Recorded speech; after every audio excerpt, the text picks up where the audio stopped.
Iraan kaevas endale haua, tulistades rakette Iisraeli pihta ja kutsudes esile vastuse, mis võib režiimile endale väga kalliks maksma minna. Islami revolutsiooniline kaardivägi pani Lähis-Ida taas valvelolekusse pärast seda, kui tulistas pühapäeva 7. juuni õhtul ballistilisi rakette Iisraeli põhjaosa pihta, millel olid otsesed tagajärjed esmaspäeval 8. juunil 2026. Rünnak tuli pärast seda, kui Iisrael tabas Hezbollahga seotud alasid Beirutist lõuna pool asuvates eeslinnades Liibanonis. Ja näitas taas Teherani režiimi sama loogikat: provotseerida, peita nõrkust ähvarduse taha ja püüda suruda Iisraeli ja Ameerika Ühendriigid täielikku sõtta. Enne kui piiramine teda veelgi rohkem pitsitab. Sõda Iraaniga tuleb taas päevakorda, sest režiim valis raketid, valis eskaleerimise ja otsustas proovile panna nende kannatlikkuse, kes olid juba ette valmistanud kaalutletud vastuse. Mida püüdis Teheran varjata? Miks revolutsiooniline kaardivägi rünnakule asus? Kuidas saavad Trump ja Iisrael selle provokatsiooni muuta jõhkeks vastuseks? Ma räägin sulle sellest kohe kõigest. Kui sulle meeldib selline otsekohene ja ilma keerutamiseta sisu, siis kaalu tellimist, sest siin on iga päev selliseid videoid. Uus kriis algas siis, kui Iisrael ründas Hezbollahga seotud sihtmärke Beirutis pärast tulistamist Iisraeli põhjaosas. Islami revolutsiooniline kaardivägi käsitles seda rünnakut ettekäändena, et tulistada Iisraeli pihta raketisadu. Iraani režiim nimetas seda vastulöögiks. Kuid see, mis propagandast tegelikult välja paistab, on palju lihtsam. Teheran püüab kaitsta Hezbollah'd, hoida survet Iisraeli peal ning takistada Ameerika ja Iisraeli operatsioonidel jätkuvalt oma liitlasi Liibanonis, Pärsia lahes ja isegi Iraanis endas lämmatamast. Rakette tulistati välja Iraani aladelt ja need olid suunatud peamiselt Iisraeli põhjaossa. Sireenid hakkasid tööle, tsiviilisikud jooksid varjenditesse ja Iisraeli õhutõrje asus tegutsema. Esimeses laines enamik mürske peeti kinni või kukkusid need avatud aladele, saavutamata tulemust, mida Teheran püüdis oma toetajatele näidata. Režiim soovis näidata jõudu, kuid paljastas oma piirid. Tahtsid näidata võimekust, kuid nägid, kuidas Iisrael võttis löögi vastu ja valmistus vastuseks. Islami revolutsiooniline kaardivägi ei teinud ainult üksikut lasku. Rühm teatas, et rünnakud võivad jätkuda nädala jooksul lainete kaupa, rakettide ja droonidega. See ähvardus näitab riski suurust.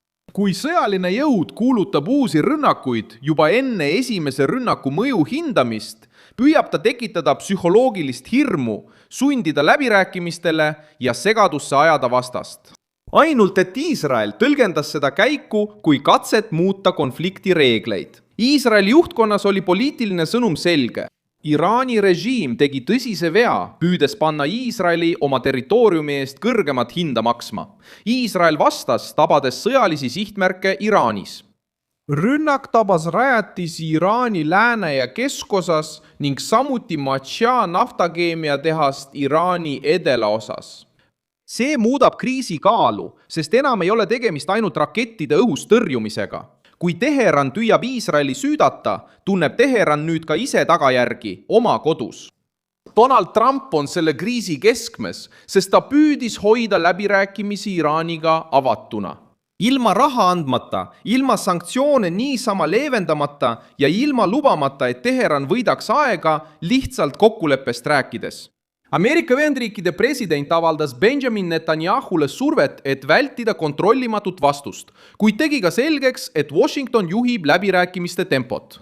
Donald Trumpi jaoks ei tohi Iraani rünnak muutuda režiimi jaoks preemiaks. Strateegia on pidurdada pingete eskaleerumist, kui see soodustab Teherani, kuid hoida survet, kui see sunnib režiimi nõrgal positsioonil läbi rääkima. Just selles punktis muutub revolutsiooni kaardiväe rünnak lõksuks Iraani enda jaoks. Režiim tahtis tõmmata Ameerika Ühendriigid ja Iisraeli täiemahulisse sõtta, sest täiemahuline sõda aitab Teheranil varjata sisetülisid, ühendada režiimi fraktsioonid ja müüa rahvale rahvusliku vastupanu ideed. Kuid kõige ohtlikum vastus ajatolladele võib olla just täpsete sõjaliste löökide, blokaadi, majandusliku surve ja poliitilise isolatsiooni kombinatsioon. Ilma kontrollimatu vaatemänguta, ilma et režiimile antaks seda konflikti, mida ta tahab kasutada kilbina. õhuruumide sulgemine, Iraani piirkondades teatatud plahvatused ja Iisraeli kõrgendatud valmisolek näitavad, et kriis on liikunud ähvarduste tasandilt tegude tasandile. Iisraelis peatati koolide töö, avalikud kogunemised piirati ning elanikkond pidi taas harjuma sireenide ja varjenditega.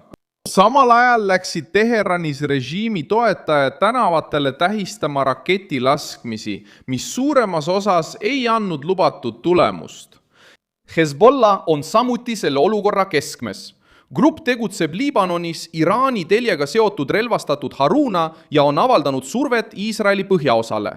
Kui Iisrael sihib Hezbollah positsioone Beirutis ja Lõuna-Liibanonis, reageerib Teheran, sest nad mõistavad, et Hezbollah kaotus vähendab nende võimet Iisraeli ähvardada ilma otseselt esile tulemata. Revolutsioonikaardivägi sekkus mängu, et päästa liitlase mainet ja üritada sundida Iisraeli Liibanonis toimuvatest operatsioonidest taanduma. Aga Iraani otsene sekkumine annab Iisraelile rohkem õigustust rünnata Iraani masinavärgi keskpunkti. Kriis avaldab survet ka Ameerika Ühendriikide juhitud läbirääkimistele. Teheran soovib sanktsioonide leevendamist, külmutatud raha vabastamist ja mõjuvõimu tunnustamist strateegilistel marsruutidel. Trump tahab takistada Iraanil tuumarelva poole liikumist ning soovib taas avada läbirääkimiste tee ilma režiimile eeliseid andmata. Pühapäevane rünnak tekitab probleeme mõlemale poolele, kuid mõjub rohkem Teheranile, sest näitab, et revolutsiooniline kaardivägi kasutab läbirääkimiste lauda kattevarjuna, valmistades samal ajal ette uusi raketilööke. Naftaturg tundis šokki. Brenti naftabarreli hind tõusis pärast uut rünnakute vahetust taas üle $97, näidates, et Iraani seiklus ei mõjuta ainult Iisraeli. Netanyahu on sisemiste rühmade surve all, kes nõuavad tugevat vastust, samal ajal kui Trump püüab tempot kontrollida, et mitte lasta revolutsioonilisel kaardiväel valida sõjatandrit. See pingeline tasakaal vastuse ja kaalutluse vahel saab lähitundidel otsustavaks. Iraani režiim püüab müüa julguse kuvandit, kuid sündmuste käik paljastab meeleheite. Kes on kindel, ei pea iga raketi paraadiks muutma. See, kes kriisi kontrollib, ei sulge õhuruumi, ei aktiveeri kaitsesüsteeme mitmes linnas ega sea oma majandust uute löökide ohtu.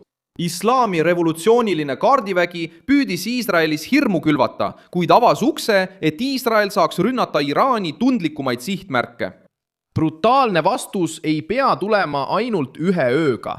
See võib tulla kihtidena. Sõjalised sihtmärgid saavad tabamuse, õhutõrje lammutatakse, strateegilist infrastruktuuri survestatakse, Hezbollah surutakse Liibanonis nurka ja Teheran on sunnitud läbi rääkima ilma väljapressimise mugavuseta. See ongi punkt, mis režiimi kõige rohkem hirmutab. Täiemahuline sõda võib küll tekitada tugevaid pilte, kuid pidev surve närib seestpoolt. Trump teab seda, Iisrael teab seda samuti ja revolutsiooniline kaardivägi püüab seda plaani murda enne, kui see jõuab pöördumatu punktini. Mina olen Milson Alvese Global ja minu eesmärk on hoida sind iga päev tõega hästi informeerituna. Uudiste lingid leiad videokirjeldusest. Pane sellele videole like, telli kanal ja vaata lõpus kommentaare, et olla veelgi paremini seotud Milson Alvese kogukonnaga.